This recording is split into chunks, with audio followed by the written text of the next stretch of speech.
You've probably danced to Hey Ya at countless parties, weddings, and clubs without ever realizing you were moving to one of the saddest songs ever written. Andre 3000 actually wrote this about modern-day relationships and how messed up they are, though he stated it isn't biographical, it's more like tangents based on real life. The song came from his observations about the difficulty in keeping relationships together, with Andre looking upon early relationship excitement as juvenile and concluding that, separate's always better when there's feelings involved. The most haunting line reveals his pessimism. If what they say is, nothing is forever, then what makes love the exception? What makes this even more brilliant is how he predicts our reaction in the lyrics, essentially telling us we don't want to hear his pain, we just want to dance. In 2021, Outkast themselves acknowledged this duality by posting a meme showing Andre's head split in two parts, the smallest labeled a bop, and the largest labeled the saddest song ever written. Mark Foster wrote Pumped Up Kicks from a place of wanting action on gun violence, wanting legislation that could limit resources because mass shootings were becoming common. The 2010 track tells the story of an isolated teenager named Robert who finds his father's gun and fantasizes about revenge against classmates with expensive shoes. Foster wanted to get inside the head of an isolated, psychotic kid, and bring awareness to gun violence among youth, which he saw as an epidemic perpetuated by lack of family, lack of love, and isolation. The irony wasn't lost on him that many listeners completely missed the dark message behind the upbeat melody. The issue hit close to home. Foster was bullied in high school, while bassist Cubby Fink has a cousin who survived the Columbine massacre. By 2019, Foster was considering retiring the song entirely, telling Billboard, "I've been thinking about retiring the song and just not playing it live anymore. If the song has become another symbol for something, I can't control that."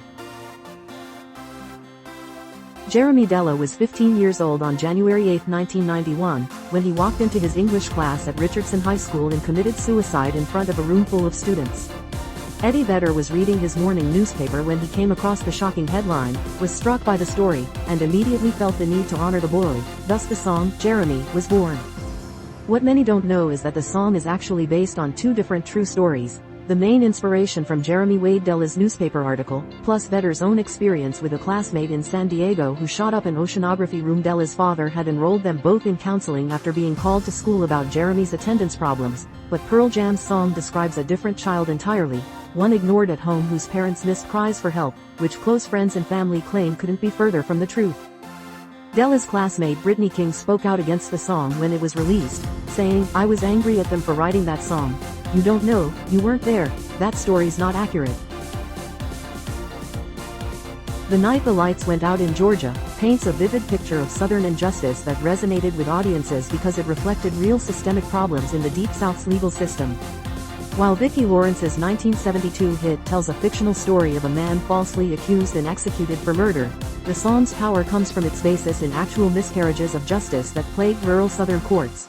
The narrative follows a brother seeking revenge for his sister's affair, only to discover she's already killed her cheating husband and his lover. When he's framed for the murders, a corrupt judge sentences him to death before the truth can emerge. This tale of rushed justice and judicial corruption wasn't pulled from thin air. It reflected real cases where poverty, prejudice, and political pressure led to wrongful convictions.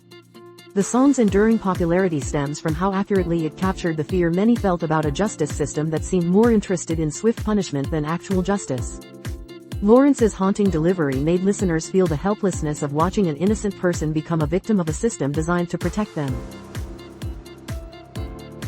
Nirvana's Polly tells one of the most harrowing true crime stories ever put to music, based on the 1987 kidnapping and torture of a 14-year-old girl in Tacoma, Washington. Kurt Cobain wrote the song from the perspective of the kidnapper, a creative choice that makes it even more unsettling. The real victim, whose name was never publicly released to protect her identity, was abducted after leaving a rock concert and held captive for hours while being tortured with a blowtorch and other implements.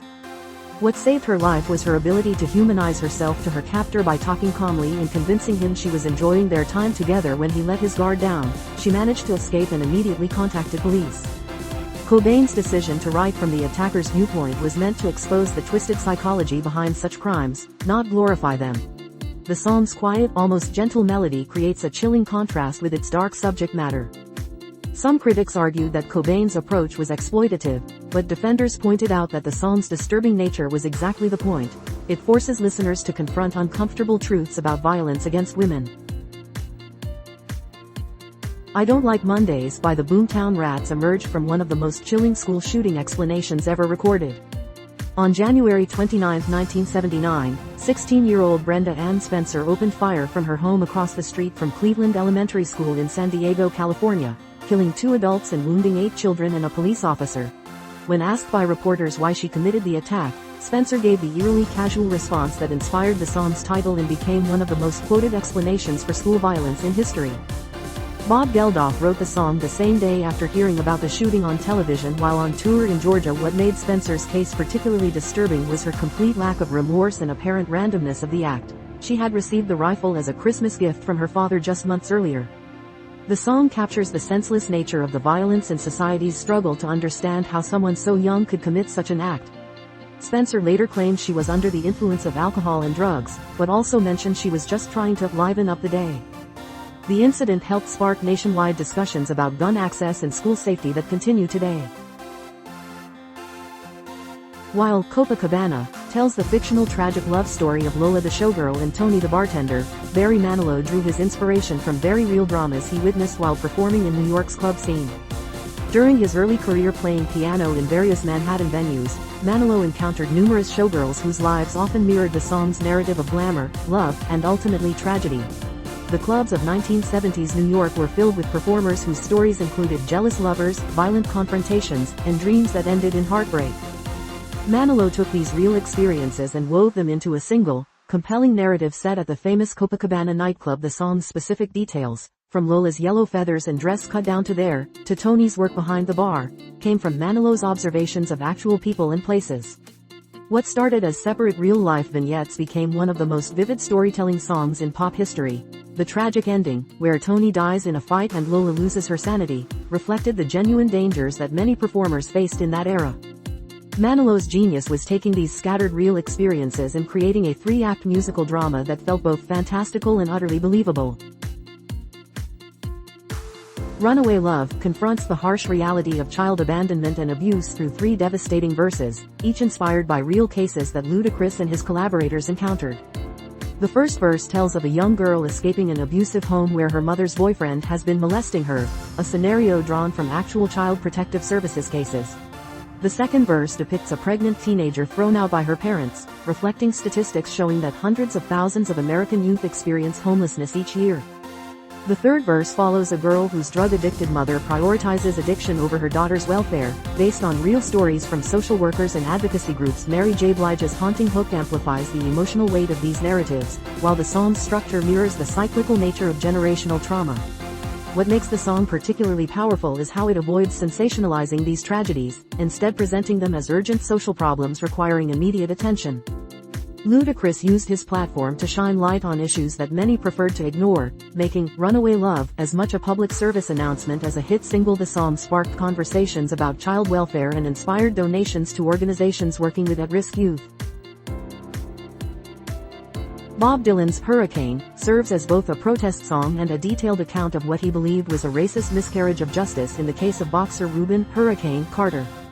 Carter, a prominent middleweight boxer, was convicted in 1966 for a triple murder in Paterson, New Jersey, despite maintaining his innocence and having questionable evidence against him.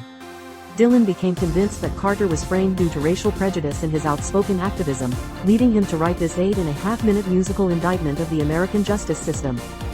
The song meticulously details the night of the murders, the investigation, and the trial, presenting Dylan's version of events that painted Carter as a victim of institutional racism. Dylan's narrative includes specific details like the location of witnesses, the timeline of events, and even the racial dynamics he believed influenced the case. The song became part of a broader campaign to free Carter, with Dylan organizing benefit concerts and using his celebrity to bring attention to the case. While some criticized Dylan for presenting only one side of a complex legal case, supporters argued that his song helped expose systemic problems in how the justice system treated black defendants. Carter's conviction was eventually overturned in 1985, though the question of his guilt or innocence remains debated. While 1985 is played for laughs, it captures a very real psychological phenomenon that resonates with anyone who's ever felt left behind by cultural changes. The song tells the story of Debbie, a middle-aged woman whose identity remains frozen in her high school years, desperately clinging to the music, fashion, and attitudes of the Reagan era. This character wasn't created in a vacuum. She represents millions of Americans who experienced the jarring transition from the optimistic 1980s to the more complex decades that followed. The specific cultural references in the song, from Bruce Springsteen and Madonna to members-only Jackets and Duran Duran, were carefully chosen to evoke a specific time when many people felt more certain about their place in the world. The humor comes from the recognition factor. We all know someone like Debbie, whether it's a parent, teacher, or neighbor who seems stuck in their glory days. What makes the song particularly effective is how it balances mockery with empathy, acknowledging both the absurdity and the sadness of someone unable to move forward.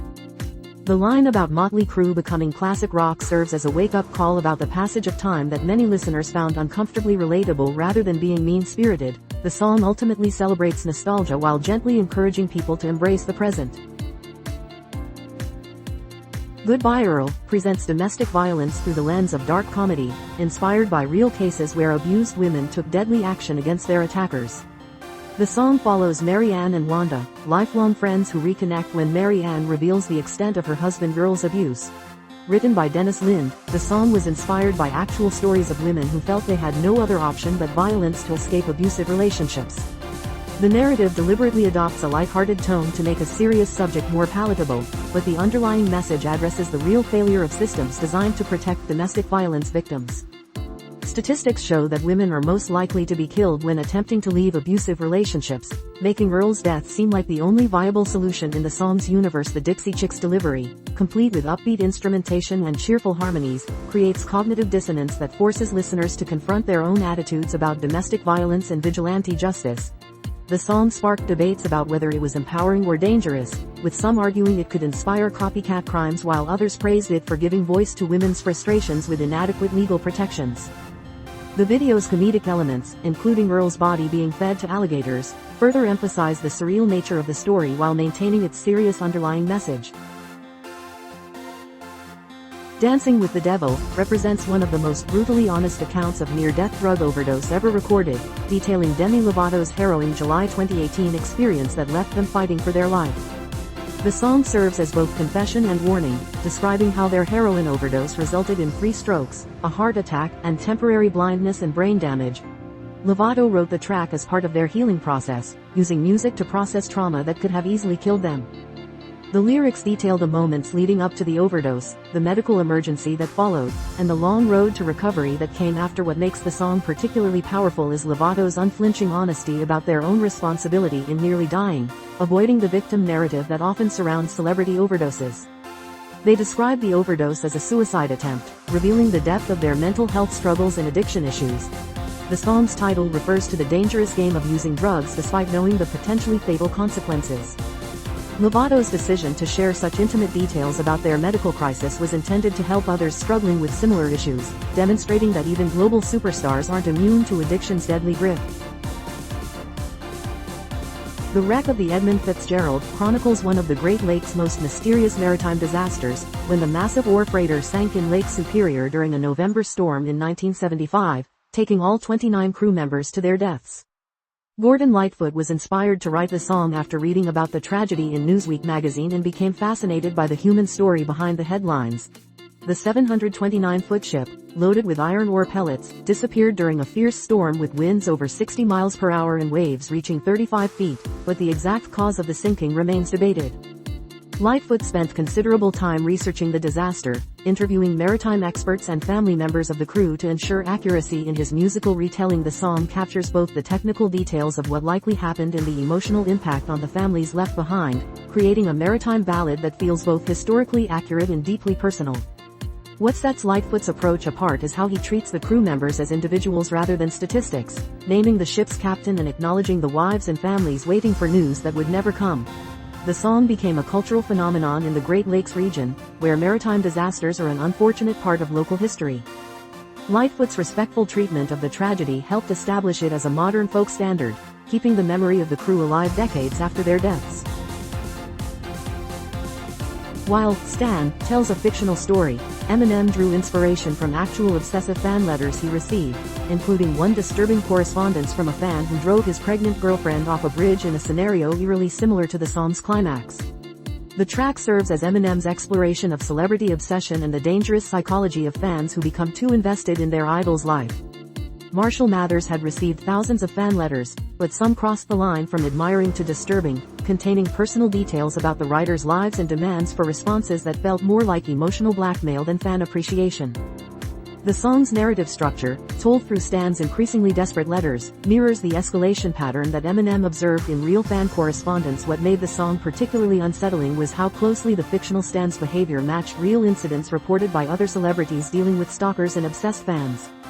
The final letter, revealing that Stan has killed himself and his girlfriend in a murder-suicide, was inspired by actual news stories about fans who committed violent acts while claiming inspiration from their favorite artists. Eminem's genius was recognizing that the relationship between celebrity and fan could become toxic and dangerous, using Stan's story to explore the responsibility artists have for their influence. The song became a cultural touchstone, with "Stan" entering the dictionary as a term for an obsessed fan, proving that Eminem had identified a real phenomenon that extended far beyond his own experience. Luka emerged from Suzanne Vega's real observations of children in her New York City neighborhood who showed signs of domestic violence, creating one of the most sensitively handled songs about child abuse ever recorded. Vega wrote the song from a child's perspective, using simple language and a gentle melody to make the serious subject matter accessible without being exploitative. The inspiration came from her encounters with neighborhood kids who displayed behavioral patterns consistent with abuse, withdrawal,